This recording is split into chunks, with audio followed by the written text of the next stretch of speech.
homes, 3 to 4.5 acres, and the structures that you see on there obviously would need to come down. Shuba, any historic value here? Does Historical Society want this wood? Are these old enough? What's your thought here? Any history here? No, this property is not on the historic dog. Okay. 1996 list. Yeah. Survey. Okay. So no historical value. No. Okay. All right. Anything else you want to say? That's it. All right. So we'll close the public hearing and we're open for discussion from the board. So you're taking down all 3 structures, 1, 2, and 3, the horse barn as well? Correct. Any more discussion? Can I get a motion? Let's get these new guys. Let's get these new I'll make a guys to motion to approve 1498 or 14985 Freemanville Road demolition. I'll second that. All in favor, show your hands. Aye. Aye. Motion carries. Good luck. Next order of business is 5C, 13400 Providence Road. It is also a demolition. Applicant here? And do we have any opposition to this? No, we don't. Okay. Yes.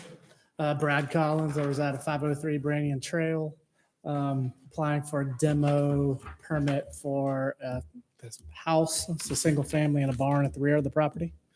It's a 2.89 acres to build one single family custom home. This All is right. the point where Jeff would ask about the wood on the barn.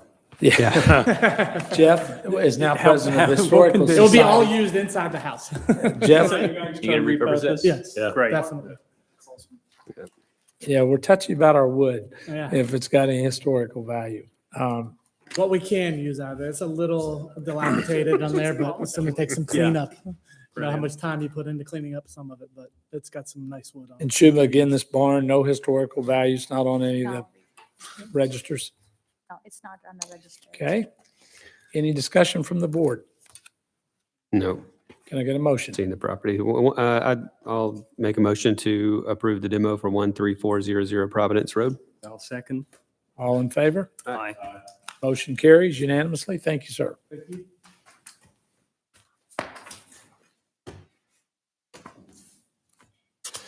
All right. We're going to now move into our courtesy reviews. As we've discussed, we make recommendations here, especially as to architecture. BZA is looking at rules, regulations on variances. They're looking to us to make recommendations on architecture that might be important to a variance. And so when we're done, we will have the discussion. When we're done discussing, staff will report our findings and our recommendations to the BZA. We do have the authority, if there's incomplete issues or in our discussions, we determine that we don't have all the information we need, we can hold an applicant for 30 days until we have the information we need before we move it on to BZA. So the first order of business here is 6A, 505 Doris Road. Do we have any opposition on this, Shuba? No, I haven't received any. Okay. letter. No letters, no correspondence. All right, good evening. Hi, Denise Brown, 505 Doris Road, and I'm seeking a variance for a shed that's on my property. To the best of my knowledge, it's been there since the property was developed 35 years ago. And it is 13 feet from the side yard instead of 15 feet from the side yard. And what's caused this to come up that you're getting a variance after all these years? Are you Maybe redeveloping this? 300 feet away, I'm putting in a new development. So probably more than 300 feet away. It's a 11-acre property. So yeah, seeking a permit to put in an entertainment area. On this single family house? Yes. An entertainment area like a fire pit or something? Yes, yes, yeah. And that hadn't been designed yet, or, We've already got the permit for it. oh, you do? Yeah, So in getting that permit, did this come up? yes. Yes, Yes. that's Okay. when we recommended them to get a variance for the existing non-conforming structure. So this is a cleanup of something that's been there. Yes. for a That's while. correct, yes, yes. Yeah. Both your properties? It's, No, It's this one one's property. existing. But I was going to ask, do you have any correspondence with the directly affected neighbor? I don't have any correspondence. I texted her, let her know, and she said it's not a problem. They can't even see it, I don't think, from their property, because there's, on their side of the side yard is woods. Okay. And their property is also about 10 acres, and their house is quite a bit of ways from the shed. And by quite a bit, I mean maybe a half mile. And I have a question for staff. If the variance does get approved, obviously we're making recommendations. Does that stay for that side setback for the entire length of the property or just the structure itself? Just the structure as per the site plan they have given us, so. Okay, board, any more discussion? Hearing none, can I get a motion on this? Motion to approve 6A, E2201. And This is a So courtesy, review. courtesy review. courtesy, yes, sorry, my bad. That's okay. So what recommendations do we have for BZA? Anybody want to make a comment? Provided what the answer to Ken's question, that it's only for a grandfathered barn. I don't, So when it goes to Board of Zoning Appeals, they'll make if they approve it, it'll be conditioned to the upon site. this site plan. So that'll kind of memorialize it, that this is the only structure that's allowed to encroach that amount. So our Both the other rec, one are all more than double. so our recommendation is to see this get approved. Yes. Yes. Yes. Okay, we'd like to send that on to BZA. So thank you. Thank you very much. Good luck. Next order of business is item under courtesy review 6B.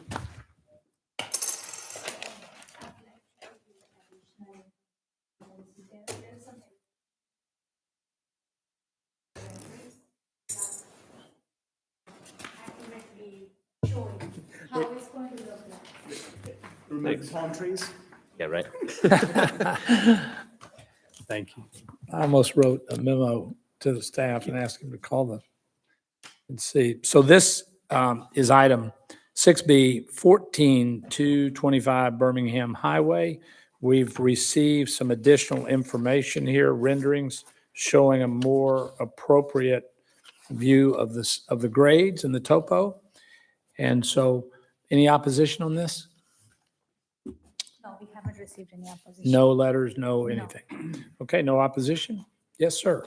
Yes, my name is Shafiq Kassam. I reside at 14225 Birmingham Highway, and I'm seeking a variance for a garage with the guest house, with the living space above it on the side of my house. All right, anything else you want to say? That's it right now. Okay, you'll get it. If there's anything else we'll call on you for sure. Staff, is there any history here? Anything we need to know from prior? Yes. So this property had acquired a variance in 2013 to encroach into the stream buffers that is right in the rear side of the property. So they have variance to encroach, but this structure is not encroaching. That was part of the house. For the garage and the living space on top, which we are calling guest house, we only allow guest house in the rear of the property, but since the rear side of this property is all creek and buffer, they are seeking a variance so that they can build a guest house on the side of the property. All right. So we had some earlier discussion on this. Staff and I did a few days ago. These renderings are much better because what you have in your packet tonight does not show this grade. So you really, looking at these is what's really out there. And I met with the owner 3 or 4 days ago and looked at this grade, and then I guess you submitted these today. Yes, yes, we did. So I really appreciate that because this reflects what we're going to see. I like what you're doing and want to get to a support for you, but I'm not happy with the architecture here on this building. The windows don't match what's on the floor plans. Okay. And you've changed from our packet, the little windows, and architecturally, you're putting a lot of square footage here on an important road, a lot of height. And I'd like to see a lot more architecture and better window alignment. Okay. And I want to hear from the board as they've seen the new packet and the changed windows.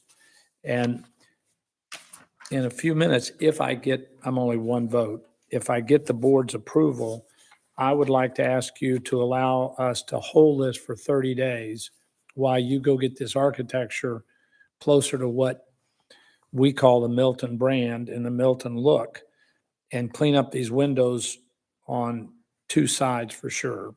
Absolutely. And get maybe some metal roofs or just the things that we do all the time. And so that's going to be my issues. And I'd like the board to ring in on what their thoughts are.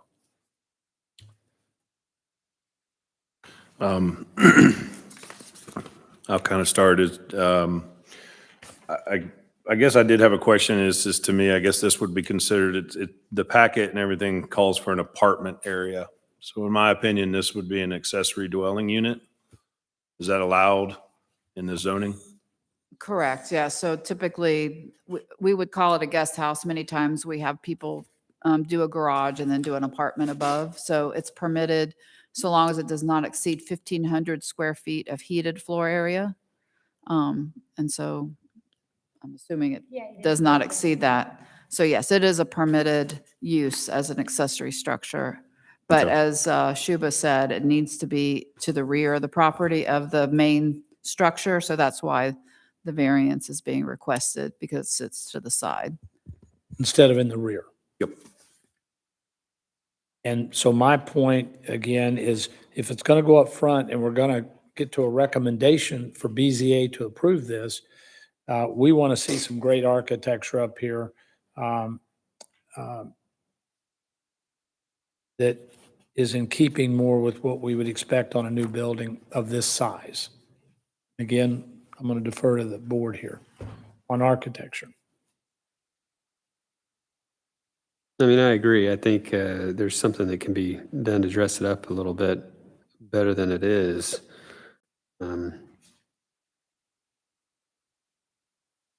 Charlie's point, some accent roofs and metal, changing the windows. It's going to be very visible from the road. The big slab of a thing at the moment. What about some balancing of the windows? It's a new structure, but it looks like it's been added onto with the way the windows are out of alignment and not balanced well. In this, I do like the building, and I would support this. I really like how you've tied the two together with your drive under. And your roof line matches your existing house. You're using the same materials on the roof. We would like you to, if we get to this request, to hold it for 30 days, to come back and define the roofing and the colors in writing so it goes in the record on what the materials are and the colors. And then maybe we can work together over the next 2 or 3 weeks in getting these windows better aligned. You got a floor plan in there to make work. Right. But, just everything's off. I'm looking at the side that Birmingham's going to see 2 windows high, the little gun hole windows up here, and then the 2 over here. And there's this big vacant space and then the back that's seen from the other road. And when you're going south on Birmingham Highway is really struggling for some elevation help. You know, the high windows up high probably look great in your bedrooms, but maybe we need something down lower in the garage. Yeah, I'm definitely willing to add as many windows as I need to make it match with the existing structure. So I would like to make a motion that we hold 6B V2202 14225 Birmingham Highway for 30 days to work with the applicant and get some great architecture that should help you at BZA. I'll second. Just real quick, just if I could ask a question, just so that we don't end up going round and round. So what we're expecting to come back with is colors that are obviously going to match from this new structure to the existing structure. You understand what the roof is constructed of, whether that's going to be shingled or you want to see realignment of some of the windows.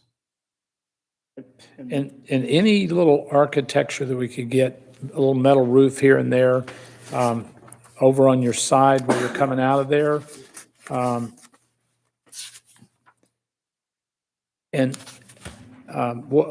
dancing around this. It's not our place to tell you how to do this, just to give you some visions and thoughts that you and your architect.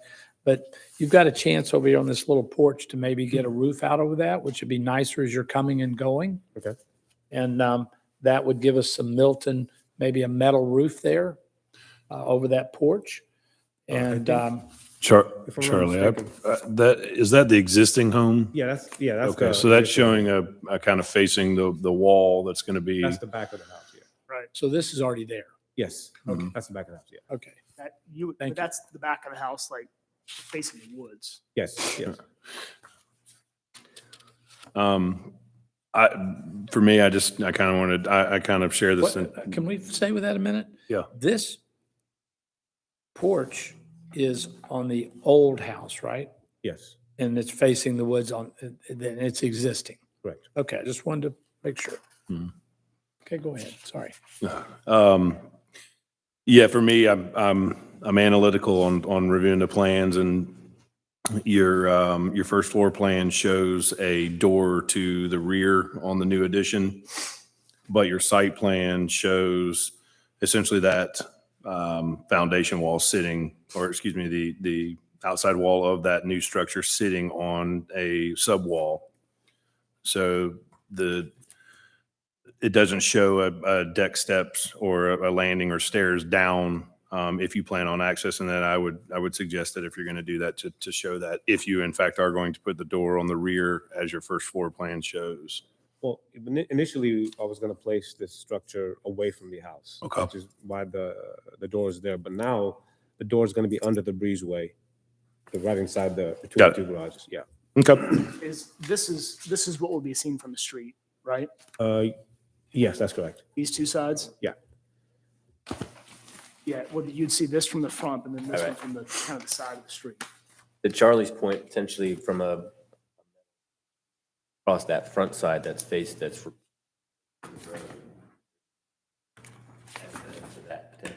It almost like the issue is the front of the house is facing the street and the garage just kind of shows its side. If you could make the garage side look more like the front, is that everybody's issue? Make them look a little bit more cohesive with something like a shed roof that goes across the street. I don't know if lining up the windows is going to achieve that without doing something else. Maybe it's lighting. I don't know. It just looks a little unbalanced. It looks unbalanced. Yeah. Yeah, I believe a little bit more thought and care could be taken into the front elevation of the new structure in order to, A, make it better replicate the existing home, and then also give a little bit more curb appeal and then balanced. Simple is fine. Yeah, simple's fine, but balanced. you've got a really nice rendering here, but we would like a landscape plan of record that, because the landscaping is very important here. So we need to know what you're planting and the size of what you're planting. And you're off to a great start with this picture. But we need to have a landscape plan. Okay. So, and staff's here to work with you. One of us is happy to meet with you during this month so that it's a success story in 30 days. And Doug, you were doing a great job recapping, so maybe we interrupted you. You go back to your recap. I just want to make sure that you understand what Yes, yeah. is expected, right? Just in looking at, so the reason why there's only 2 windows here is because the floor plan has stairs right there, right? So you could have windows, they just may not go anywhere, but it would make it more balanced to kind of everyone's point, or that, or the ledge across the top that gave it kind of a front porch look to it. So yeah, so the coloring, just make everyone comfortable that it's going to have the same aesthetic as the main house, whether it's colors of the roof, colors of the building itself, whether it's metal roofing or what have you. Windows, which, and the windows on the back are fairly, I mean, there's a floor plan in there, so they have to match that, but those seem to make sense on the side, which is the front. I think is where everyone has the biggest issue, that maybe change those up somehow. So there's a side road that a lot of people are using. So both what we're calling the front and the back, and as you're coming on Birmingham, are the side road down here. He's got a great lot that goes way on down to a side road. And so this back is equally as important for everybody to see. And remember, as we talk to you, this is supposed to be in the back of your house. Right, right. You got a hardship there, we understand. So we're pulling it forward, so it needs to be upfront quality architecture.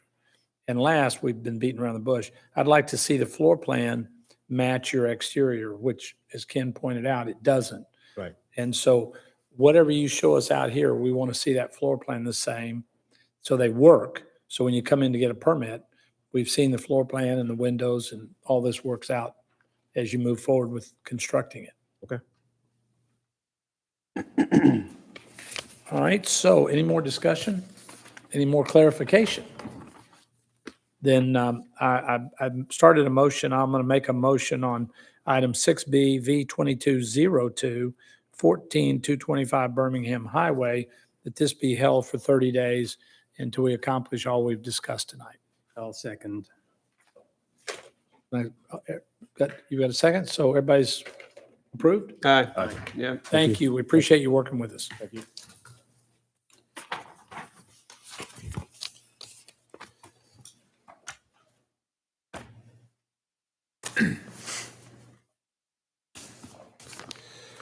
Okay, the next item is 6C, 355 Cox Road, item V2203. The applicant here?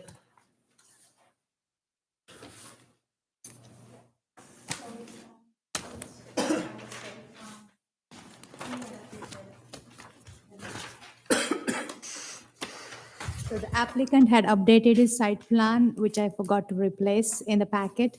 So I'm just going to pass on the site plan, the latest site plan, which is less confusing than the one that's in the packet. So please refer to that one.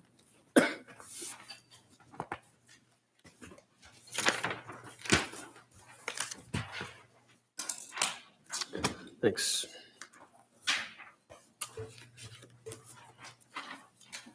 Thank you. Thank you.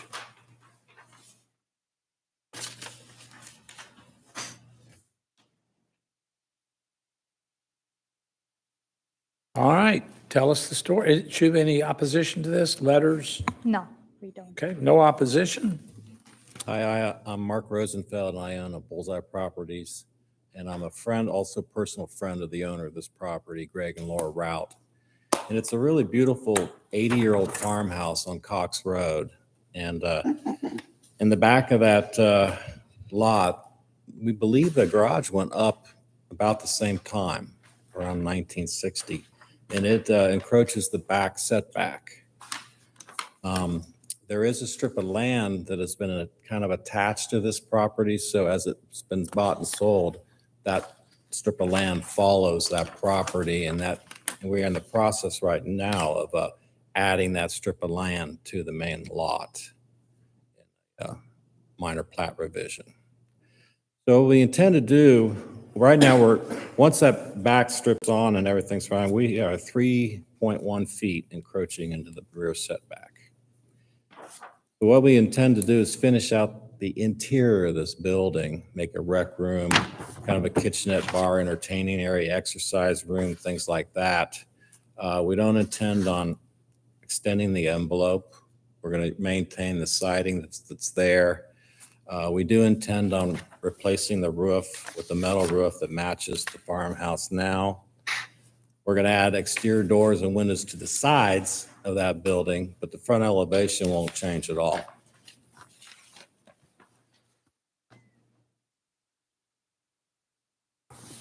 And that's pretty much where we're at. Okay, with no opposition, let's hear from the board. Discussion? Where are you in the process of having that strip of land added to the property? We're currently doing it now. Yes, their application has been received. We are reviewing it. So it's a combination plot, so it will be a big property, like 2.08 acres property with that strip. But do you own that now? Does your owner? They own it, yes. They own it. And I think it's been going back, previous owners, that strip of land's been following the purchase. They quit claim deeded over to the new owners. So my clients own that strip when they purchased the land. But it hadn't had a unity of title and brought it all together as one tract. Right, that's what they're in the midst of doing, is doing a combination of those two properties. Where are they and what's left to do on that? Received the application, now we'll be reviewing, and it's a minor plat, so it should be quick. Right. I mean, it might be a good idea to hold off on the BZA until that is finalized. It's combined together officially. So it's all done administratively. We review it, and then it is put onto the council as a consent agenda item, and then we record it with Fulton County Superior Court. So Okay. that might be something we want to hold off So they before don't you need, go to the Board of Zoning Appeals, so it's official. they don't need a variance after that's combined, correct? No, he will still need a still- variance because okay, with that misunderstood. strip, he's still encroaching. At that point, now we're back to Three the same point. issue that we had earlier, We are. tearing down the barn. Let's look at the architecture here.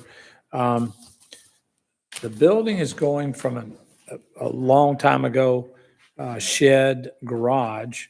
And you're saying nothing's going to change except just new windows in the same openings? Well, where the garage door openings are, there's regular man doors and some windows. And then on the other side, we're adding another door and window to the other side of the So there building. are exterior changes. There are on the left and right side. The So- front and rear remain the same. So we don't have any drawings on that. I submitted, Exteriors? Do we have I exterior I drawings? submitted them, yeah. Yeah, I've got the pictures of what it is now. That's the binder. Okay, it's going from this one here Yeah, to that one there. no, those are the four sides of the existing structure. That's existing today. Yes. So, yeah, I submitted to all four elevations. It's very minor review. We're closing in the garage doors and add access doors in. The other side receives an access door, two doors on that side. Yeah, there is a sheet, I'm sorry, there is a sheet here with the elevation. Yeah. What you want to do.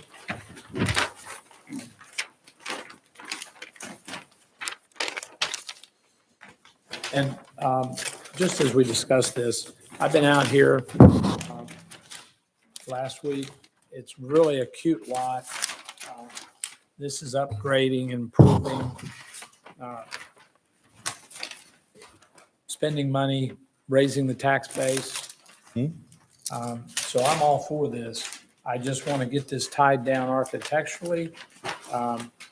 As we renovate things, I'd like to see a little more architecture on the garage side. You see that from Cox Road. You look back there, it's really pretty looking back through the property.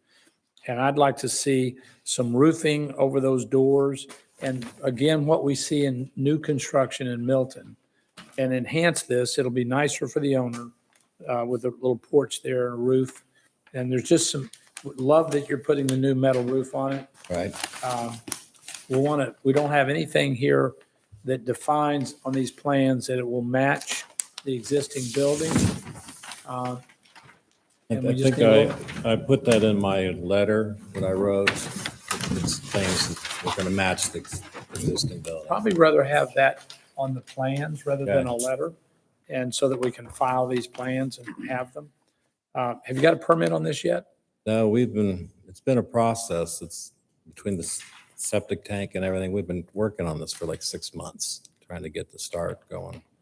Have you started construction out here? No, Okay. they're just emptying out, getting ready for us to come. I'm going to defer to Ken and ask him if 3 years from now, he can look at this elevation and tell us what we're supposed to be getting out there. He's a builder. And that's my problem is we've had a lot of problems the last 4 years where things were built not per the plans. The plans were sketchy and we've had a lot of issues. And as Milton grows and changes, we've just had a lot of problems with things not being built and plans approved that don't say metal roofing and some specs. They don't have color. And yeah, you've got some of that in the letter. But we're headed for maybe tabling this for 30 days while you upgrade your drawings a little bit. And then on the garage side, let's see, is that the right or left elevation? It would be the left. Yeah, that we get a porch out here or a little roof and some brackets and just make it more like Milton. Milton, and for the new board members, Bob, in the last 3 years, has come up with a term as we've worked with builders, and it's called the Milton Brand. And we're working hard on that Milton Brand, and it is a brand. Yes, we form the city with a horse and equestrian, but our architecture has really improved. Some of the builders are doing fabulous work, and that single-family houses are really, really been upgraded to 2020, 2022 architecture, shutters, roofing, brackets. And we all know what that Milton Brand is. That's a term we've been using for 2 or 3 years here at DRB.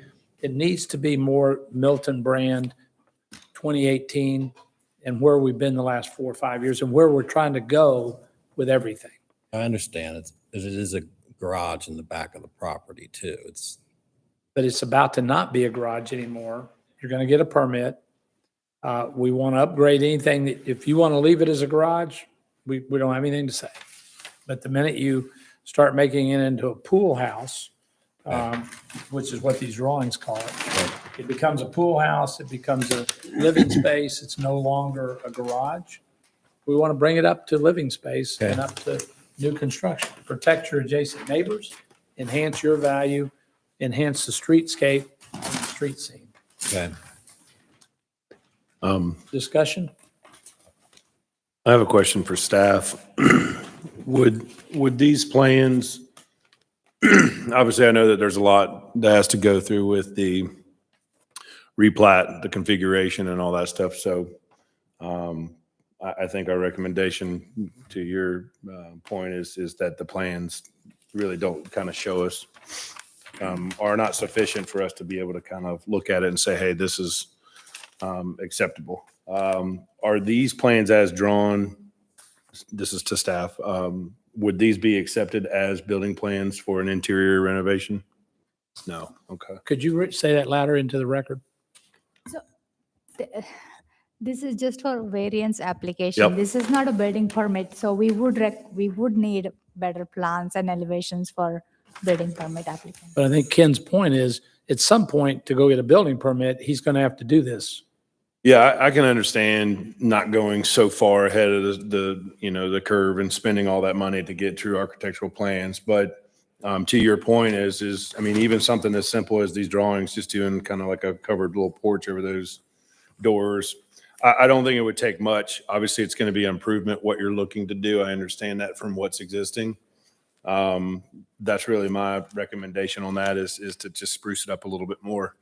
I don't think it needs to go to the length that the last applicant did with the, 25 different color rendering. That does help, but I don't think that. I have a question because now we have two site plans. Staff is, the original one that was in our packet shows, a much larger concrete patio and addition under construction. And then this new exhibit that you've given us just shows half of that. Are we? That was a correction made because there were just too many lines, they were not correct. The one that's given to you today, it's been stamped by surveyors, so it's the correct one. Okay. So it's just where it says existing block building? Yes. Yep. that's Okay. the rectangle. That, where it Okay. says proposed or addition under, I don't know, I can't see where that's happened. Maybe they started that process, Okay. got this survey done and stopped, but it's not there now. You have a picture of that rear elevation. It's not there. Yeah, it was just kind of unclear. So thank you for clearing that That up. big patio is there. It's more of like a basketball court type thing. And I'm assuming that portion of land has been quit claimed Yeah. over the years because of the encroachment on the property, I would I imagine. think so. I mean, it Yeah. makes sense. You would think so, because otherwise it's much closer. Okay. Setbacks. And when the strip of land goes in, Shuba, how much encroachment are we going to have then? It's just 4.1. 3.1 feet. 3.1 feet. So it's not much, but it's. Yeah, like I said, I'm all for this. Very cute property. Nice upgrade. Just like to keep taking everything to the level. I've been trained by our city architect on what he wants to see us do. Okay. I mean, so this is going to be a pool house or some kind of bunk room, rec room, just kind of Yeah. fun place.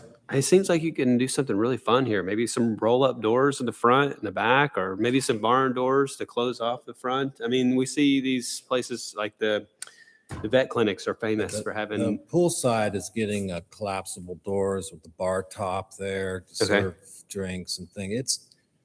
I'm a good builder and it's going to look wonderful when we're done. It's what we do. And We just got to have it in the plans so that we know. We have another case tonight where 3 years later, they're not building at all what we approved 3 years ago. Okay.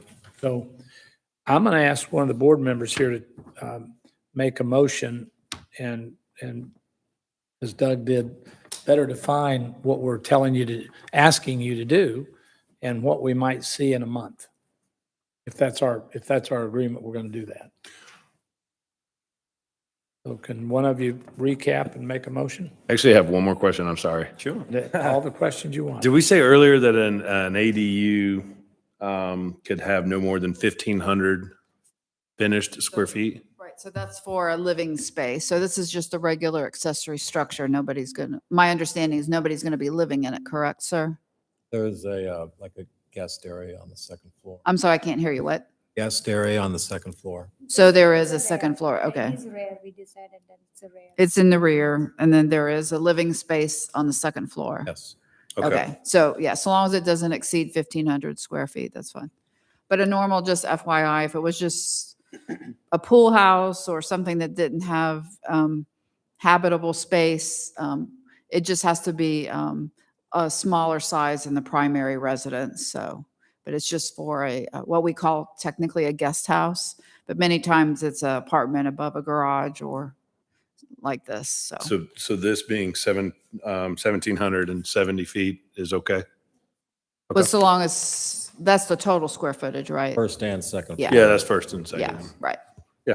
Okay. It's the heated floor area shouldn't exceed 1,500. The for heated on both floors? Total, both floors can't exceed 1,500. And I think Ken's point is this is 1,700? Yeah, you could argue that the storage room is unfinished and then that takes it below the 1,500. So I don't have a problem with that. Yeah, and I mean, technically it's the living space. The second floor shouldn't exceed 1,500. Yeah. Yeah. It's not a living. Okay. Right, any more discussion? Question? All right, we're looking for a motion, a complicated Make a motion. motion to table this for 30 days until you come back with some revised plans. Okay. Just one more quick question. In Yeah. 30 days, will that land issue be resolved in No. those 30 days? I don't know. No, it won't. Let's open it. Why Will don't, will that slow up an approval from this committee that the strip of Yeah. land? no, I'm It's- willing to. it's owned by I'm- my I'm willing- clients. I'm willing to get our architecture right. Mhm. And then make our recommendation to BZA and send it on down the road with architecture handled. They'll handle that strip and do with that as they want to do. That's their role.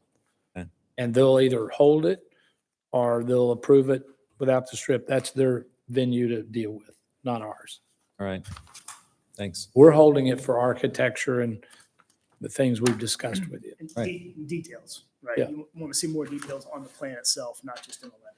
And more of that Milton look I know exactly what you need. on this building. Very cute site, pretty lot. It's going to be a nice addition back there. Just let's take it on to the level we want Milton to be. We're the gatekeepers on that. That's what we do. Okay. So, did we get a motion, Reed, on V2203 and the address? I did not. I'll correct my motion. Make a motion on V2203, 355 Cox Road to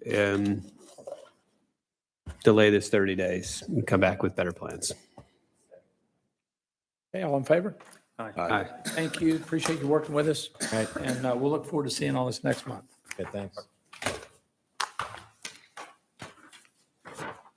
Okay. Item 6D.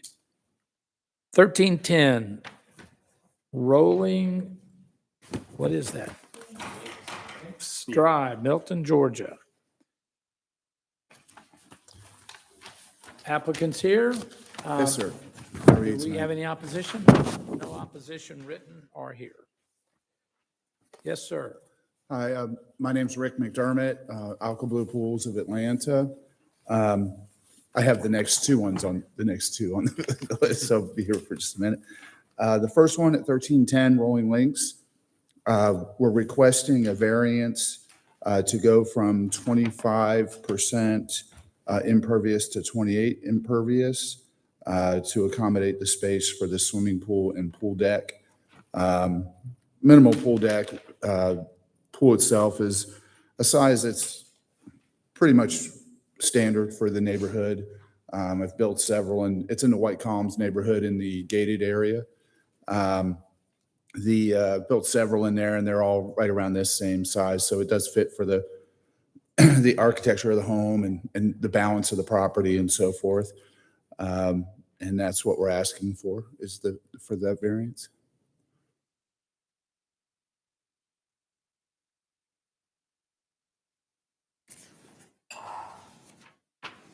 I guess I could note that the amount of property, the 3% property, or the 1,300 square feet roughly, we did put in a flow well system into the plan to accommodate the water runoff. At the bottom of the site plan, you'll see the chart that specifies how much square footage each flow well would accommodate. And we have two 24-inch flow wells being installed on the property to accommodate the square footage that we would be covering with the pool and pool deck as well. I have a question. What material are you using for the pool deck? Pavers. Okay. It's actually trim run pavers. Okay. With a polymetric sand with the 4-inch crush and run base and 1-inch sand base. Got it. Staff, do you allow, or do you consider that as a reduction using impervious pavers? No. No, it's not 100%, no. Okay.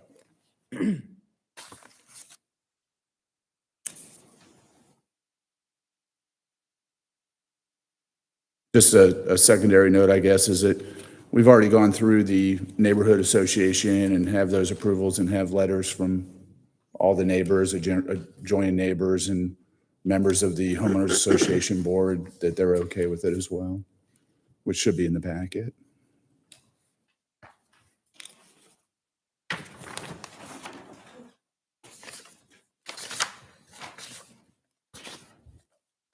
Sorry about that. Any discussion? I just had my pavers torn up and had concrete put down because I had so much junk growing up through them. So it's, Can you speak into the sorry. thing? Yeah, Sorry. I was just commenting. I had my pavers torn up and had concrete and the same stuff put back down on concrete because I had so much stuff growing up, because it is, while it's not 100% impervious, it water still does get down through there and stuff does grow up through those pavers. Yeah, the pavers today with the polymetric sand in between help prevent that considerably. The polymetric sand is more of when you wet it, in the older, I shouldn't say older, but 5 years ago even, we would just use a regular, let's call it just a regular play sand almost in between the pavers and vibrate it in. Now we use a polymetric sand, which we vibrate in and wet, and it hardens up almost to a consistency of concrete in between the pavers. Pretty rarely do you see anything come up nowadays. Now, not to say that won't come out with folks power washing and stuff like that, but it's more of a spot treatment where folks can do it pretty much on their own to take care of any little spots.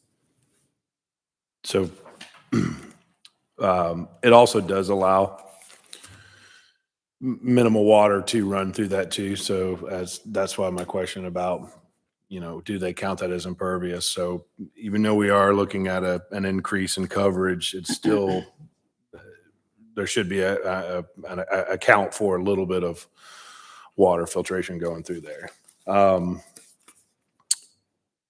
My only recommendation, and sorry if I'm out of, is you don't have any contour lines or anything like that on your site plan. So I imagine going to the ZBA, is that a question, if I was there, would be is, your application said that it eliminates concern for excessive water runoff onto neighboring yards or streets. That's hole 7. And it's cart path only. So there's a lot of water that goes down. Yeah, it goes down the side plate there as well. Yeah, it's right there. It's actually as I would love to see that, not cart path only, I don't think this has any effect on that. But maybe some contour lines that do kind of show where that water, or some drain lines that show where you are trying to put a lot of that impervious into those dry wells would be a recommendation for me. Otherwise, I don't see any issue with it.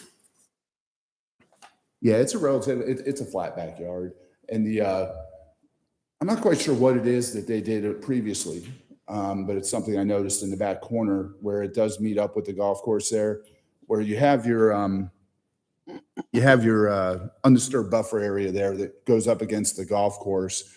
At the base of that, towards the rear of the property, there's a catch basin there that was placed there previously. And so we were going to direct a lot of the water towards the catch basin, and that corner area in the property where it runs to now.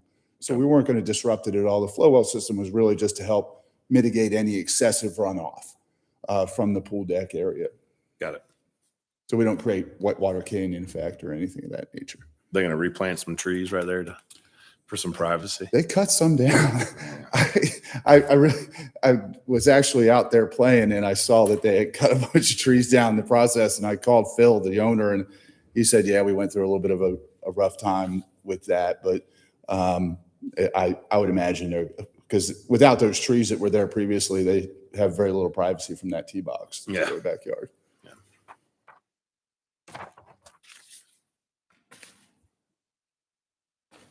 Any other discussion? I think our recommendation, if everybody's in agreement with this, our recommendation to the BZA is to approve this. DRB does not have any architectural issues or any issues that we would like to have BZA look at. So we send it forward with our recommendation for approval. Thank you. Sorry if I just stay here for the next. Yeah. I do need to get my steps in today. All right, so the next item of business is 6E, V2205, 560. Glenn Thompson, is this Thompson? Glen Hampton. Glen Hampton. Yes. Glen Okay, Hampton. right. Any opposition on this? Letters, anything? No opposition. On this property, what we're asking on a variance for is to go approximately 750 square feet, which is about half the project, over the 75-foot impervious buffer. Not the stream buffer or anything of that nature, but just the impervious buffer that's set in place, I believe, by the city. It's an added buffer on top of the stream buffer. Again, approved by the homeowners association, all that kind of good stuff, but that's what we're asking for on this one.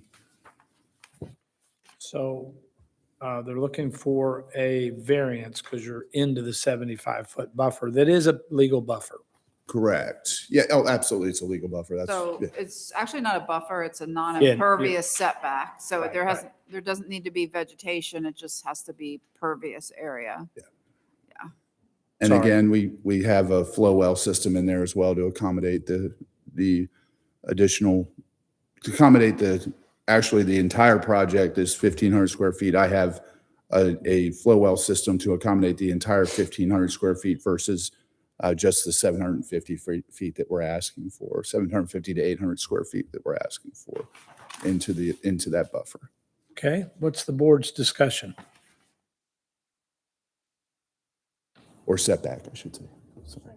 Setback.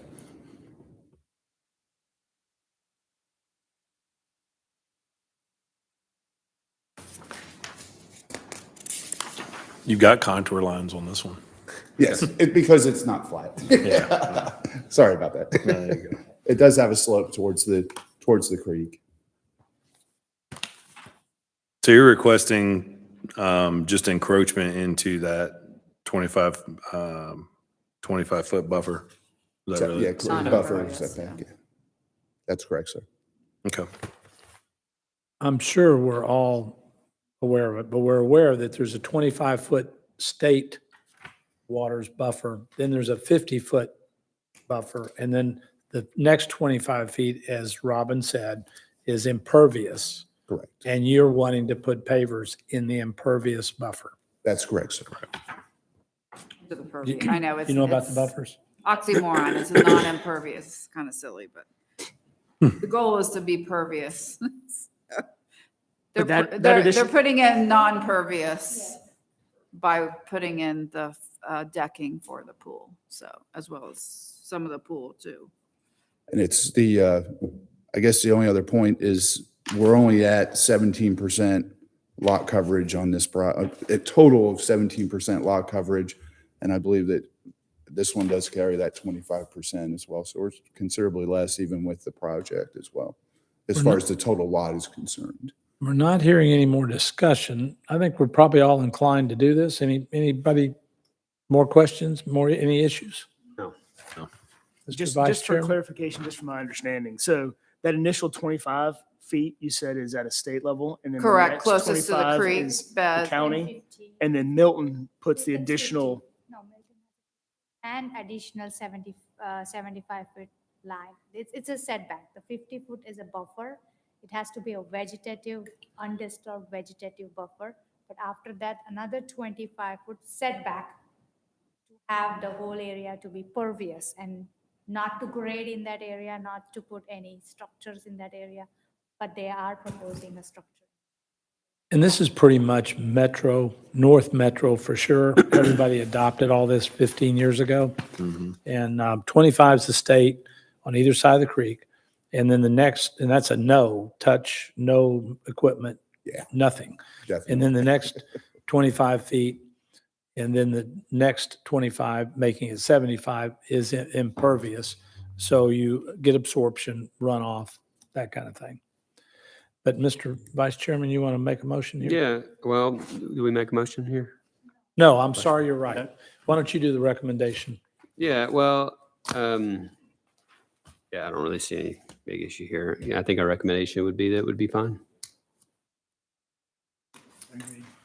Okay, so you can send that on to BZA that we recommended approval. Yeah. Thank you very much for your time, guys. Thank you. Thanks. Good luck with the new year. Thank you. All right, we're going to change games here and go to final reviews. Item 7A, we're going to change from recommending to back to architecture, design, and decision-making. So I'm going to call 7A 12455 Broadwell Road. This has been before us many times. In your packet, you've got some history here that Sheba did a great job writing up. So do you have any discussion before we start on, this one's got a little complicated to it, a little history here. Sheba's report to you answers those questions. But before we start, any history you want to know about?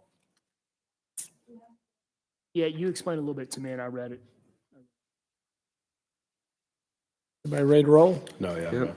All right, Mr. Applicant. My name is Mike Doyle, with J.K. Lockwood, 5 South Main Street in Alpharetta. I'll give you a little history. We were not involved in this project in the very beginning, and y'all probably seen it out there. It stalled for many, many years. And the owners, Eric Richards, engaged us last year to take over the project and get it going. We weren't, and we had already submitted plans and had permits on the first building, and he had already had plans drawn on the second building. And so we submitted those. And then in the middle of the review on really the second building, they discovered that the first building hadn't gone in and been re-reviewed for DRB. So I did that like 2 months ago. We had to modify the plans a little. And then I sat down with Bob and Shuba many times, and we went through what kind of what we could do to the second building to clean it up a little and make it look close to what the first building that's been approved is. And so this is our latest rendition from the architect. I mean, as we walk through the packet, it's got the site plan, and it is the building. It's the second building in the back, so you'll access it off Broadwell. The drive kind of goes to the front corner of the building and then goes around and all the parking. And the building really, even though it faces the street, all the parking is in the back. So what I had suggested is that we create more of a lobby in the back where everybody's going to be parking so they know where to go in the building. Unfortunately, the way the whole site lays out is there's really not a lot of parking for the front building. So really the parking that's in front of this building primarily is going to be used up by the first building. So we reoriented it. The main entrance, if you go through the first one, you can see the originally approved submittal for building 2. This was done by FOIA Group. Rob. Last name right now. Are they out of it now? They're completely out of it. And so Rob Beecham he's not an architect, but he's pretty artistic and he draws up a lot. So what we did is we kind of took his renderings and kind of put the structure and the engineering to it to make it structurally sound and to work. The entrances, like I said, both on the side and the rear, were just reoriented a little to accommodate, making it more usable for the tenants inside. It is a commercial building. They don't really have a tenant yet, so it's just kind of spec space right now. The second. Can I interrupt a minute?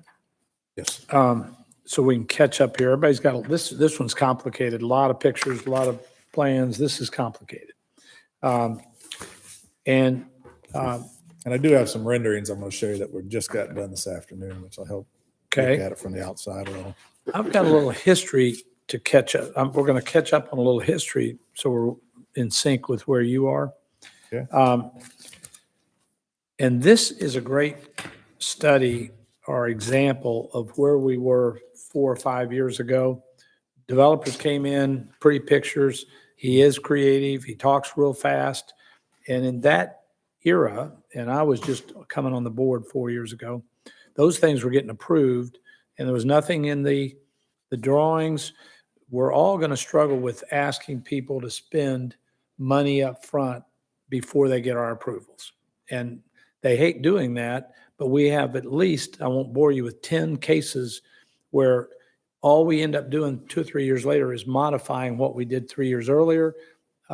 They wave their arms, they talk. It really is pretty sketches. We liked it. And what we're going to end up here with is nothing like we approved 3 or 4 years ago. It goes through financial issues, it goes through changes, and we end up putting Band-Aids on a good design that ends up not being what we thought we did. So here in my 5th year, I'm real clear about we want great drawings, and we've done that earlier tonight. Those go in a file, and that's all that staff and zoning can enforce is what we approved. And if we approve a head fake and waving arms and great folks that we really like, we end up with this mess. And Lockwood's cleaning up a mess. And I'm guilty, I guess. Back here in November, I missed that we were losing, I think. I want you staff to tell me. I really voted for this way back because of the metal roofs. And then I find out in this package, the metal roofs are gone. And I guess, did we approve that on building 1 back in November? Yep. So I think they have residential units on the 2nd floor, so they preferred to have the Asphalt shingle asphalt roofs, 'cause the instead of metal's metal just so building because noisy. And It is, but again, this Milton Brand, and you'll hear me praise Bob. For 15 years, Bob has brought this better and better and better and better, and he's been the gatekeeper. And he would advise DRB for years because he sat here in every meeting, but now he's been promoted. He can't be here all the time. And in the last 3 or 4 years, we've had to take that responsibility. So what made these great is metal roofs, which cost probably twice as much as asphalt. But this plus site, they leak twice as much too. but this site has twice as much density as it ought to have. It doesn't have enough parking. And there's a lot of bad planning here that we're now learning about. Doesn't have enough parking. It's got asphalt shingles instead of the cute Milton commercial look across from the residential, because it is, as you said, a commercial building. So yeah, this one is. The other one's a mixed use. But we did discuss the shingles with Bob before we even presented the last one, and he was good with it. That's why and if you go around Milton, and I drove around, and I live in Milton too, and there are a lot of buildings that have big, massive metal roofs, and to be honest with you, they almost look a little out of place. So what we did is we have if you look at a lot of the residences, they have asphalt shingles, but they have the metal roof accents. And so that was the direction that we followed from Bob. right. I just want we have 3 new board members, soon a 4th on the board this year. And a lot of what we did the last 3 or 4 years was fix problems. And where we didn't have things of record, we didn't have what we approved of record. And so this isn't so much about you. This is just a great study. The guy who promised us the moon, leaking metal roofs, which we really liked, he went away.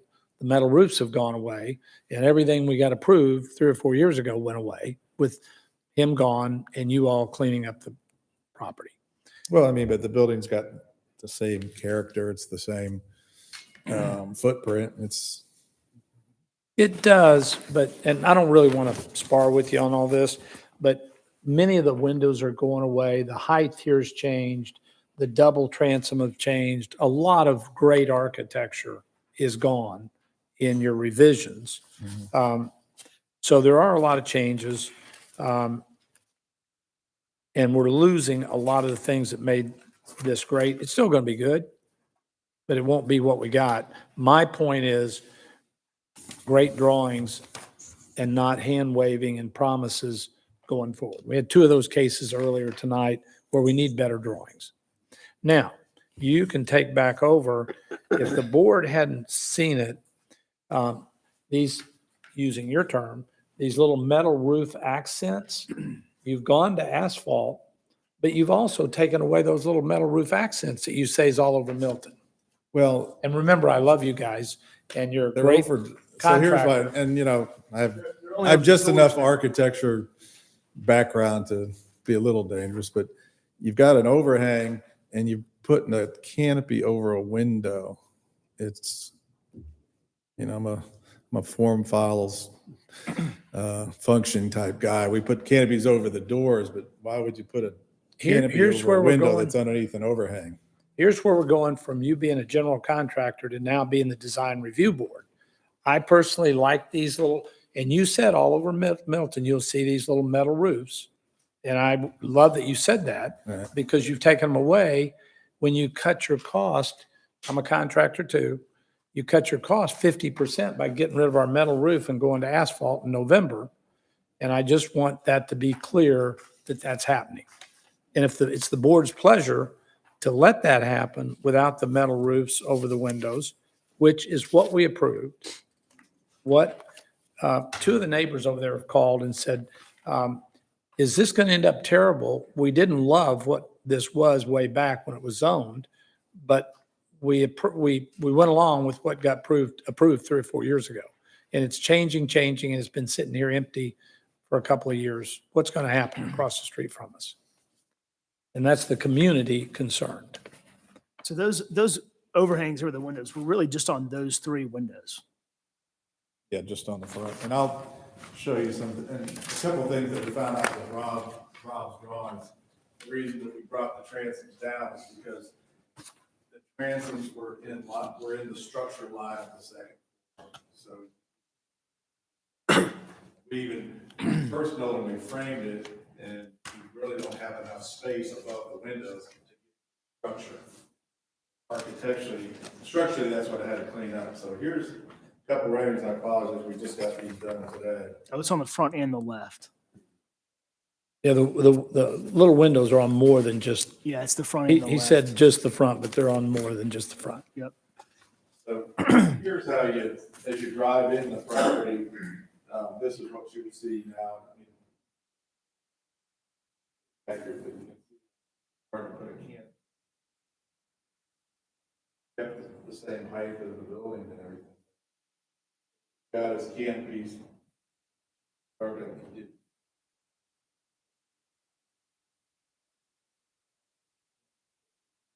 Double doors.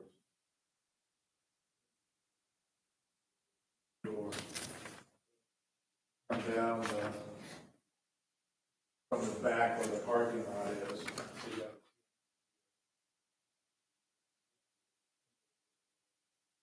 You can see we added a lot more windows too. There were big spaces in the building that just didn't have windows in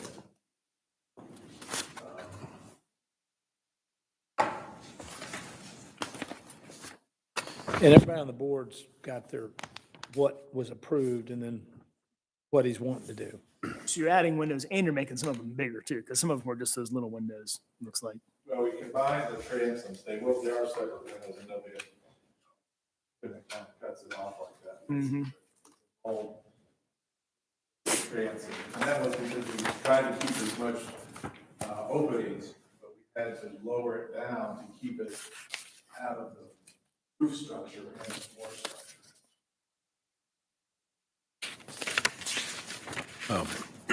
I have a question, Charlie. So the DRB did approve in November, obviously building 1 to have architectural shingles. Got it. Yes. And now they're here asking to do that on the second building also. To me, when I looked at this, I immediately thought of the library. I feel like it resembles that fairly closely. But to your point is, Charlie, is on your left elevation is your pitch on your roof is a different pitch than on your front elevation. Then also on the rear elevation, And then yet again, a different elevate or a different pitch on the right elevation. But on the left elevation and also on the front elevation, there is a way that you could continue those eaves and do an extension. So instead of doing a separate, and just again, just my opinion is instead of doing a separate roof just below the shingled roof, is you can do a pitch change and extension and add those metal roofs at least to those points, if you understand what I'm saying. But you do have different pitches on each elevation. So obviously then those would be a little bit different overhangs for each, but even that little architectural accent, I think, would help it kind of match with what was already approved, at least for, say, your second story, similar to kind of what you've got on the front elevation on the second story, kind of what looks to be like a cantilevered porch in the center portion of the building. So it's just kind of a pitch change, shed roof, small overhang over those windows is something that I think would. You're talking about the windows on the top floor here? No, I'm talking on the left elevation.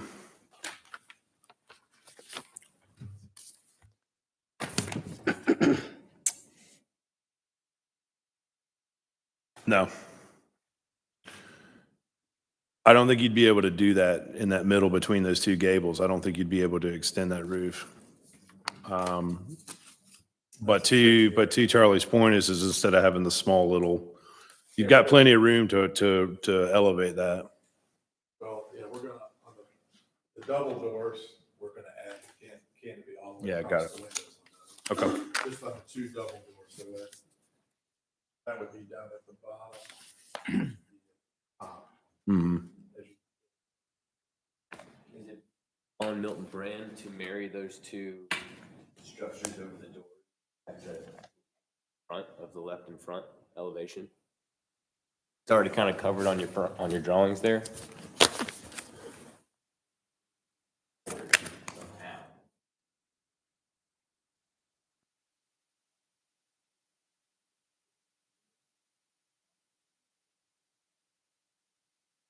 Something that might help a little bit. Probably, property line is only about 5 feet or 10. Nobody, the only reason that we even got a door there is because that goes in. Left elevation. It just goes in the spring. After that. Let me, we've had a good discussion on what can happen. And I did have a couple of small confrontations with the waving hands on 2 or 3 of his projects. So this is a good thing for you all to look at going forward. And, but given it had financial problems, it's changed ownership, and we got a great GC in here. I went over and walked your framing and looked at it on building 1 this weekend. It is tough once you have a buildable building to do the pictures I voted yes for, loving those pictures. You are taking something away from the city, not you, the owner. And we're going to get less than we bargained for, but I agree with you on the framing problems. And I think you're way down the road. And so I'm going to make a motion on 7A, 12455 Broadwell Road, to approve the changes similar to the ones we did in November, allowing you to keep building 1 and 2 the same, and allowing you to get this finished for the neighborhood and have a success story. Okay. So if I could get a second to that. Second. Now, is there anything you'd like to add to my motion that you see we could ask them to do? No reason to have the building in the back a leaky metal roof, since they got asphalt out front where we drive by already approved. That was my. No reason to go back there on the back one. So if there's any additions, I'm open to accepting additions to my motion. Ken may be able to answer this a little bit better than me, but can you can you complement the metal roofs and the shingle roofs, maybe the metal roofs just on the 2-story area? That look good at all? You can say no, Ken, if you don't think so. I honestly kind of agree to his point is it might be a little overbearing. Plus that being that's kind of a 4-sided, hip roof on there. A point in it. Yeah, it's possible. But for me personally, I think that since it was already approved beforehand with all our architectural shingles and the fact that there are going to be some accent metal roofing and stuff like that. Does the building in the front have metal roofing on the overhangs of doors and stuff? Mm-hmm. So we're consistent in that you've Right. got asphalt roof, most of it, metal roof over the doors. I totally agree. And we did it. We added a dormer on the front of the front building that's going to have metal roof on it too. Okay, so that all ties together, that all matches. You've added more windows, and you're consistent in that the only place where there is metal roofing is over, other than the dormer, is over doors. Right. And the 2 windows by the, Because that they're all have the connected, double right, doors, yeah. That main entrance area. Okay. Will they come back for lighting? I know they had lighting on here. I know we've approved the lighting before. I just didn't see it on the new renderings. They got the lighting up. I've got the cut sheets. I don't have it I saw located, that. Yeah, I didn't see them located. So just to give you a little background, so where we are, we have to, once we get approval of this, we're going to revise the whole permit submittal package for this building. And I'm going to redo the MEP and I'll add the lights. I was going to add lights. The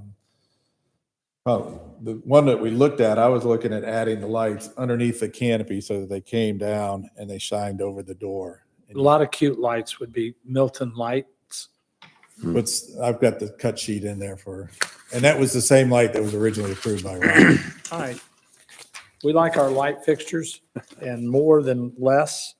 And it highlights the buildings. And We really like gas lanterns. Yeah. yeah, this Be is careful, what we- Charlie. Right now, the lighting and plumbing are the number one supply chain issues. Yeah, they are. So Uh, I think you have a motion in a second. Do we get a second? If you do. Okay. All in favor? Aye. Motions and it passes. Good Thank you all job. very much. Stay at it. And we'll, Get finished. yep, we've got to, hopefully we get started on this one. They haven't closed the loan yet, but we got to get it revised and for permitting and we'll start as soon as we can. Good. Thank you very much. Yeah. Look forward to seeing thank you. All right, we're down to new business, and on your agenda, Sheba's got number A here, 8A. You want to talk to us about Yeah. how much money we're making? It's just $50 per meeting, and if you want to get that, then just need to get in touch with our HR, and I can help you with that. There's just some paperwork to be done, then we can hook you up with that.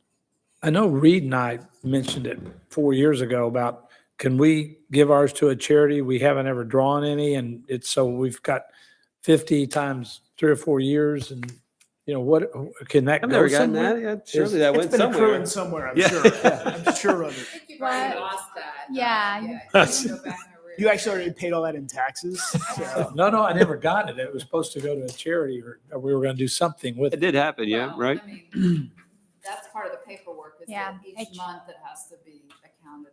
So we didn't protest, so it's gone.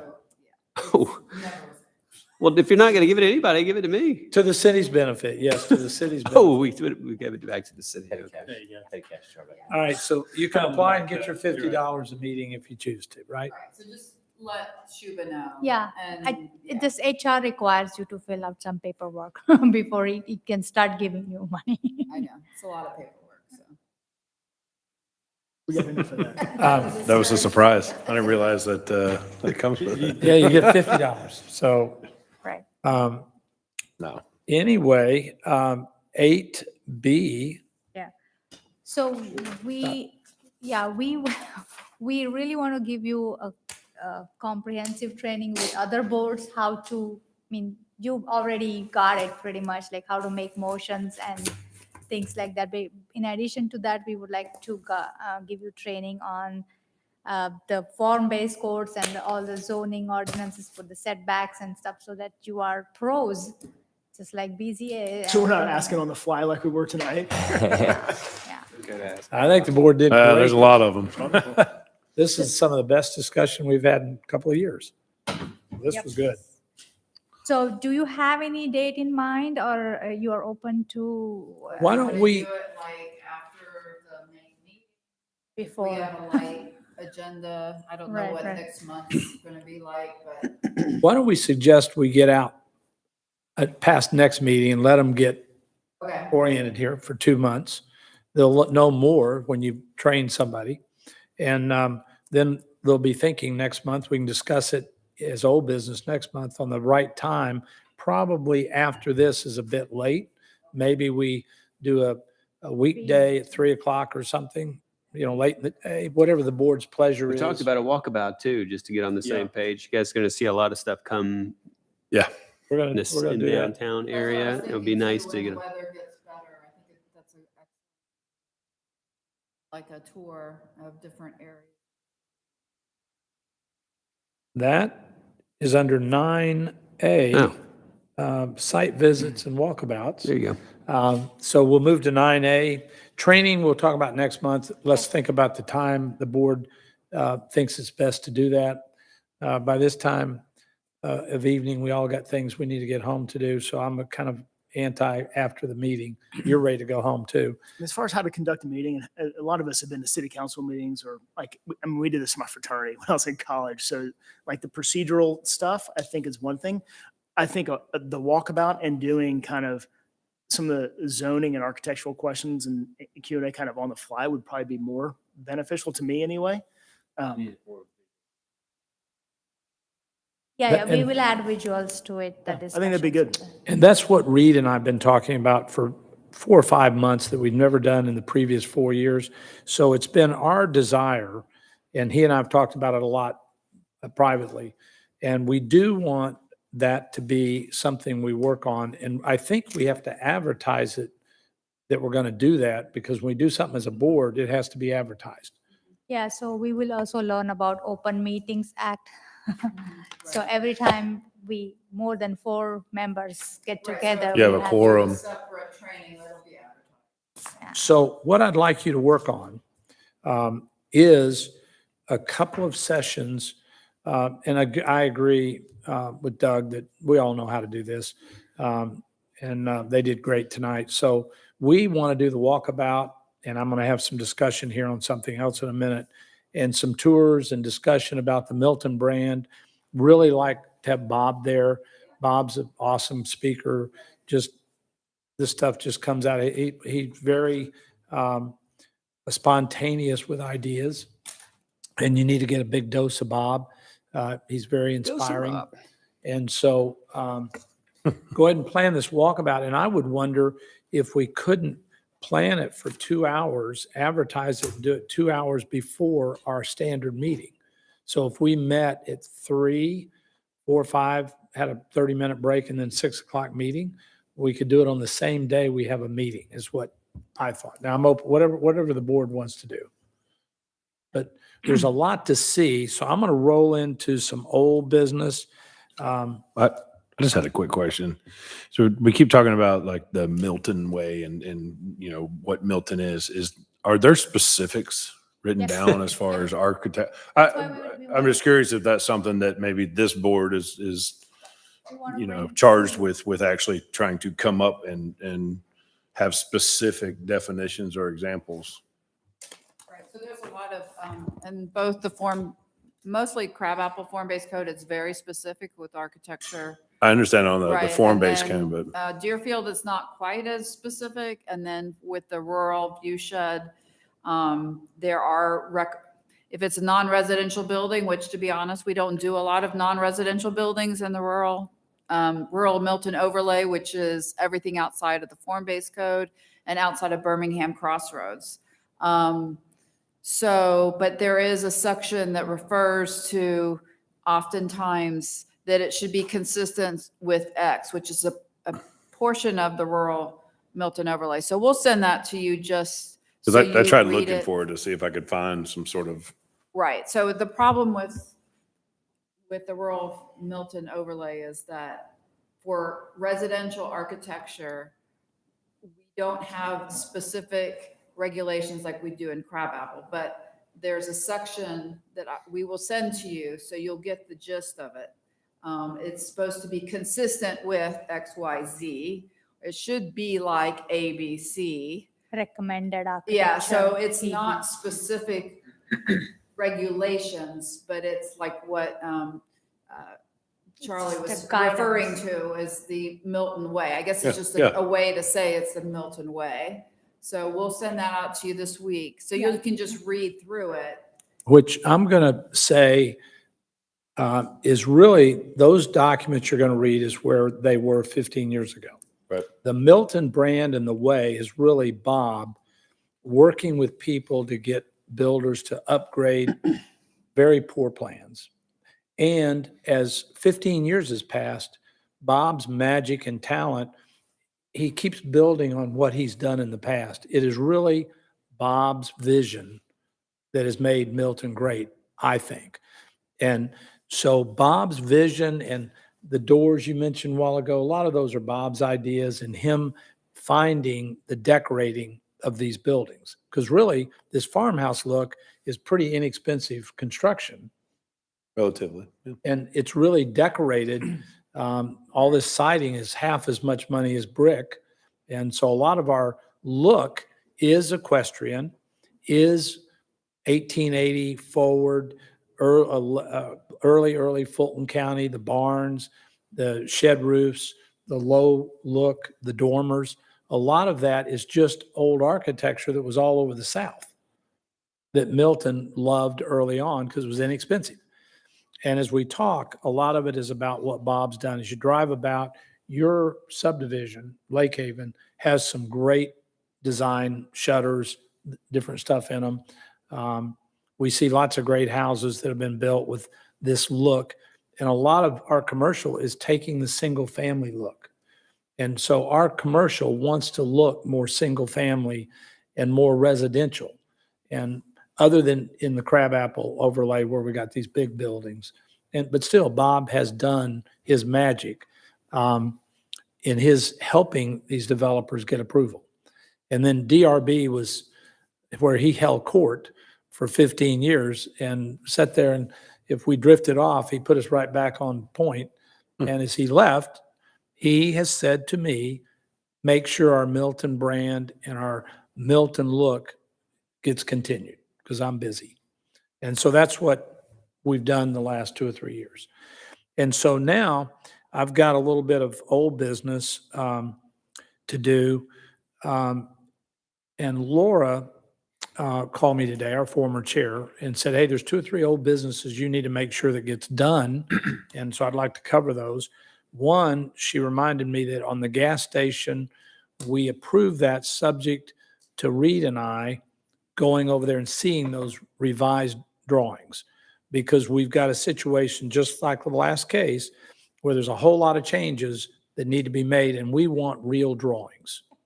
And that was in the minutes. So if you remember, you can't issue a permit till we go look at the finished drawings. We haven't received them yet. Okay. And so Which gas station? I'm sorry. It was last meeting.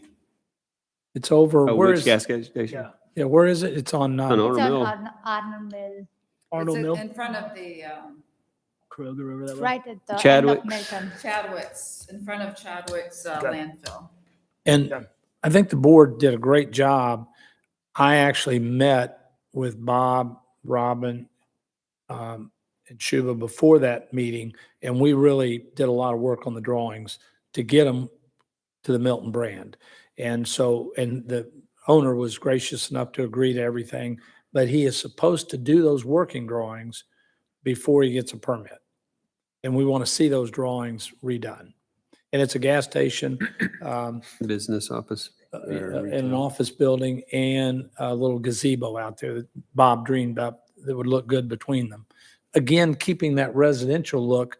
And this is a really great residential looking gas station. I mean, it really looks good. It has a metal roof, which unfortunately I guess is going to leak. I learned tonight. But it upset looks that I great. haven't Not if they're done correctly. I know, but you just can't debate all that. So that's the gas station, old business. Next, Laura's concerned because she's very involved in the Highway 9 area. Who's appointed over in Highway 9? I'm over by Kings Ridge and Cambridge and Publix over there on Bethany. But not right there in that Highway 9 district. So Laura's very involved in that area. And there's a car wash that's going from the Cactus Car Wash we worked on, and it's being remodeled. She's worried that the paint colors got approved and doesn't know if Lee or Laura Yeah, really. we went. We and- went and and- we gave them the final colors. Yep. And so, and that's of record, and you know what it's supposed to be. And He was open to anything suggested. The question was whether Walmart is painted the wrong color. oh, What can be done about it? Laura seems to think there may be a problem there. It's black right now, isn't But it? they just changed They the just color. changed But it, yeah. they didn't ask their Walmart. And in 6 months, you all are going to go, okay, now we see the problem. If we don't have a sample and a number and a this, they get out there. Remember, I'm guilty of going, what? You can't get that light fixture? Change it. What can you get today? And then I hope the municipality doesn't, I'd rather have a spanking and get done. I'm guilty. I'm no different than he is. So I understand, but we want to enforce what we approve. And if the homeowners and the community likes what we're doing, we want to make sure it gets built. So we need to look at those paint colors on Highway 9. And that's at the request of Laura Wysong. Laura actually looked at the paint colors that she liked from the old office building, and she said the same paint color And it was to sent, be wasn't used it? for the car wash. So I had actually given them the samples, exact color codes to use. Okay. Now it's just probably we just need to go and check if Well, they yeah, color we need to it. follow up with the owner and make sure they paint it, because obviously you don't need a permit to paint the side of a building, so. we'll And then follow up on with And the he owner. really, we approved everything. He got what he wanted. He just got to, but that's again, what you'll see over and over. They just don't finish. And, architecturally, the paint colors or the light fixtures are really part of what gives us that farmhouse, that Milton Brand, or look, that's just a term we use. So the car wash. Let's see. I want to be looking at the community here because can be looked at on television. And appeal, we have one open seat. We've looked for a year or so for an architect to be on our board. We haven't found that. Tim was here for 7, 8, 10 years, and it was great in these meetings to have an architect to ring in.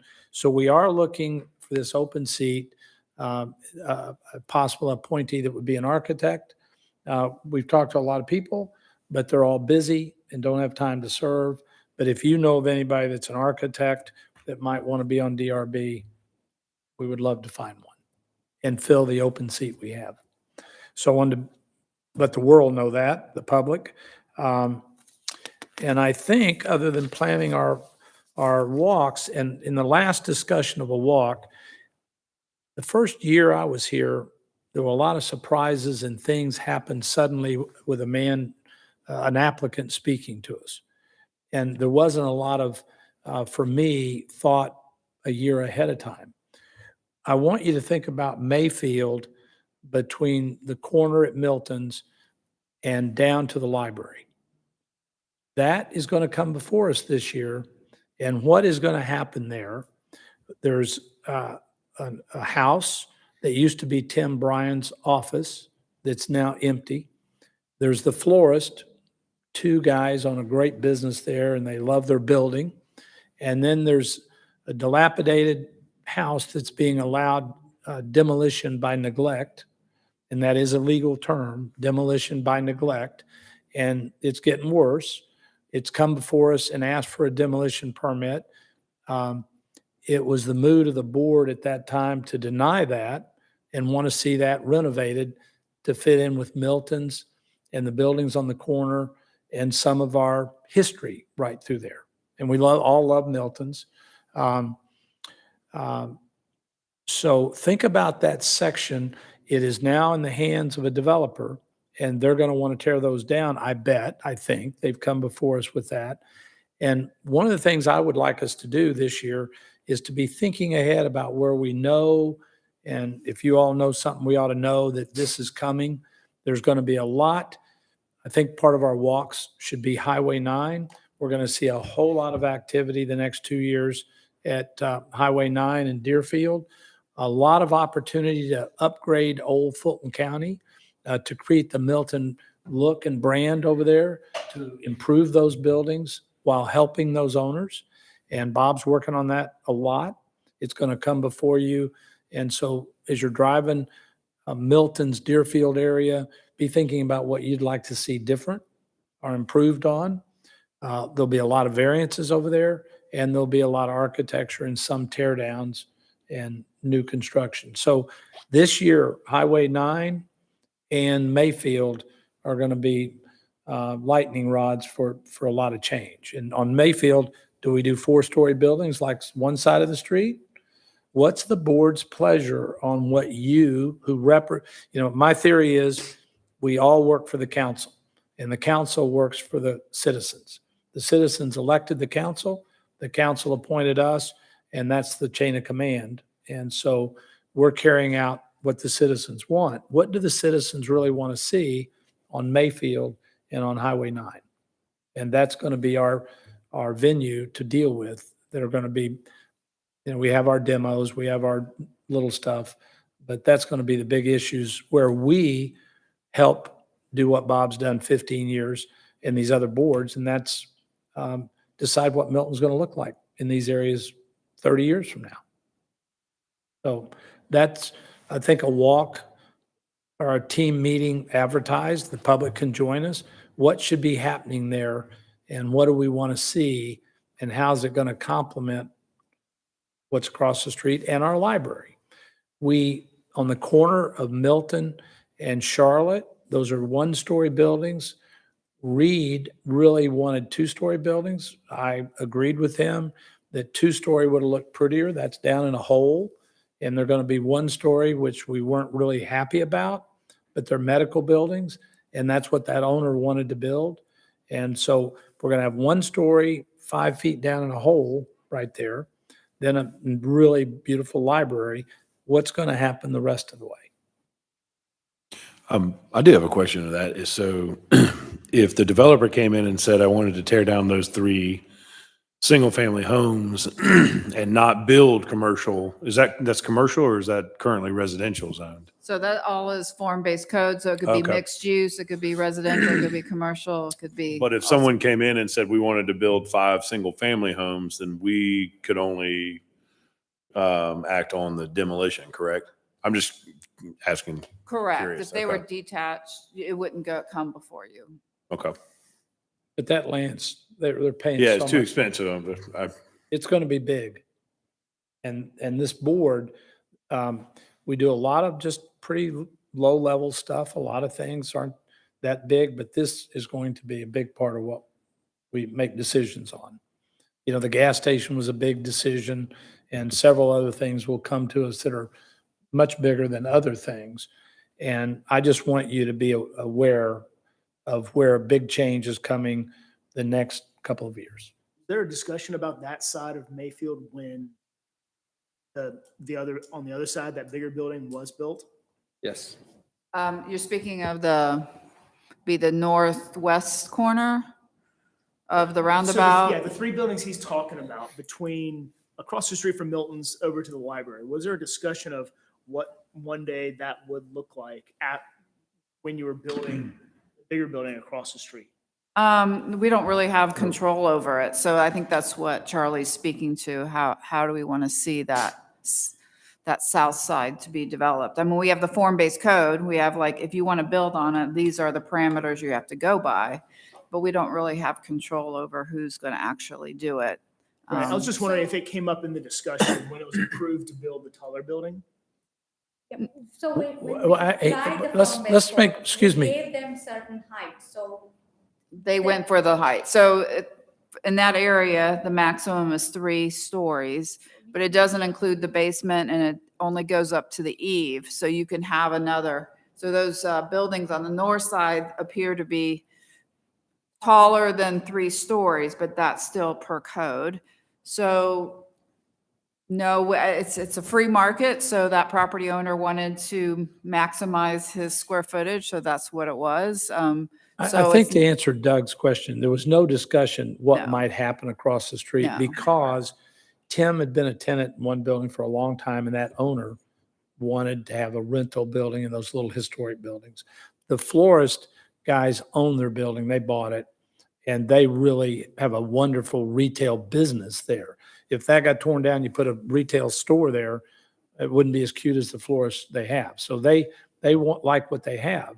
And then the last building was owned by an individual. And again, we denied a demo on that and said, you got to renovate it and keep this side the way it is. And the community really wanted that denial. That is the big stick we have. And the board's going to have to think about that when that demo comes back to us, which it's going to come back. Have the florists sold their building to this developer? Not that I know of. Okay. I don't think so. But the attraction to Milton is very strong right now in the development community. And the price per square foot and the land value is still relatively cheap compared to, I'm just speaking from experience. So it's coming, right? And I think that was why I was kind of, happy to be a part of this, because then at this point is I feel like we can help kind of shape and keep Milton, right, is the slogan. But it's coming. The developers are coming. Land is getting to a point to where landowners are willing to sell now when they said they never would. And so, Because the prices have doubled, tripled. Right. Robin, a technical question, and she's brilliant on all the technical questions, and they can find out real fast if they don't know. So with the form-based code and those 3 stories, but they're really got some patios up there and making them look 4 stories, do we have any authority to say we only want to see 2 stories on the side of the street we're talking about? So the only way to force that would be if there's a text amendment to change the form-based code. So right now, we don't have any say-so other than the demo permit, which then, once they got that and tore them down, they can go 3 stories and do everything that they did on the other side of the street. Right, so long as it's the T4, correct, yes. T4 is 3 stories, so yes. So long as it's zone T4 open, it's 3 stories. How is that side of Mayfield zoned? It's T4. Okay, for sure it's been Yeah. rezoned to T4. but we could help and try to recommend ways and ideas to drop those eaves and or is that, I mean, is to that be really honest. not at our place? Our Yeah, I mean, I'm just, to be honest, the property owners, I do know that we've met with the corner property owner. It looks to be that they may have a deal with a company to have an office building on the actual corner of the northwest corner at the roundabout, the small piece that's left over. So, they're looking to maximize, their square footage because it's a really small footprint. And they also are planning to do an underground garage. So I think it's really the economics that are pushing it. I know there was discussion here at the DRB of trying to, get the height down as you got toward the roundabout. But at this point, we can't force people to do that so long as the code allows for the 3 stories. So. I think that townhomes right there are a natural transition from commercial into residential, and they're 3 stories as well, so. But boy, the townhomes look great sitting there. So just as we go along this year, any of you that hear anything, we should just discuss what's coming, and then we're more aware of what's happening and what we think, and you have a little bit more time to think about these things, but then sit down and here's an applicant. And So there will actually, it kind of reminds me, there will be, you all haven't seen I don't believe you've seen the building, the dentist building at Cogburn and Windward. So that corner that everybody thinks belongs to Alpharetta, if you go east on Windward and then Cogburn, and then on the left side is like this overgrown house. Adventure It Academy. kind of sits on a hill. Catty corner from Adventure. Yeah.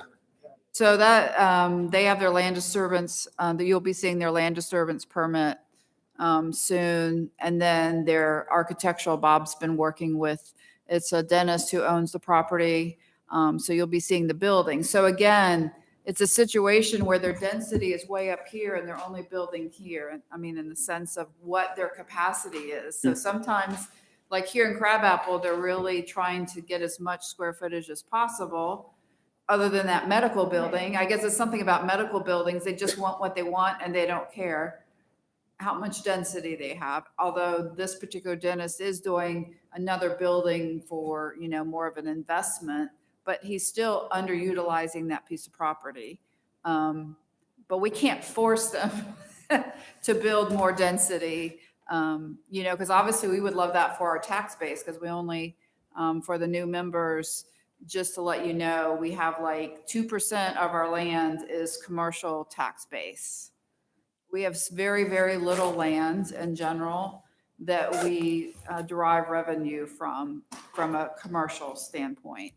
Obviously, our housing is very highly evaluated on the assessments, and that's great for us, but long-term, that's not how you run a city. But at the same time, we really, I think it's this give and take. You want to maximize your square footage in the Seward areas, which is Crabapple and Deerfield, and then to be able to preserve, and keep the low density in the other areas. So there's a lot of times we wish people would do more density, but that's their choice. And then it might be the opposite here in Crabapple, where it's like, wow, I'm not so sure 3 stories is a great idea there. But then at the same time, that's at this point in time, their right to develop it to their maximum. Right, footage. great discussion. And if there's nothing else, can I get a motion to adjourn? Motion. Second? Okay, we're adjourned. And I know Robin tells me all the time, we can't stand in the parking lot, a group of 3 or 4 of us, and talk. Okay, so we can do 3, but we can't do 4. So there you go. We're here. That's more fun. You do all talk.